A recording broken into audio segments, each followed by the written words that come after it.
Hello viewer, अस्सलाम वालेकुम। उम्मीद है आप सेहतमंद होंगे। मैं हूं इकबाल खोकर और आप देख रहे हैं human rights missionary YouTube channel. आज हमने ईडन मार्केट शादी हाल के अंदर एक तकरीब मुनक़िद की जिसका अनवान था इंसानी हकूक़, बेसिक इंसानी हकूक़ इस्लाम के अंदर। तो उलमा कराम ने यहाँ पर बड़े बड़े खिताब किए और अल्लामा मोहम्मद ज़ुबैर साहब ने बहुत ज़्यादा अच्छी काविश की। तो उसके लिए सब ने यही कहा कि यहाँ चोरी करने वाला मर्द, चोरी करने वाली औरत के हाथ काटे जाए।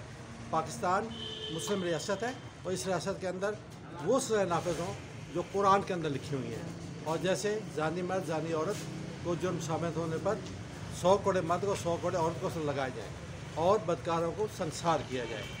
तो इस कुरान हमें गाइड करता है, कुरान हमारी हिफाजत करता है, हमारे जान की, हमारे माल की, हमारी इज़्ज़त और हमारे जो नफ्स की। जज़ाकल्लाह, फ़ी अमानिल्लाह, अस्सलामु अलैकुम।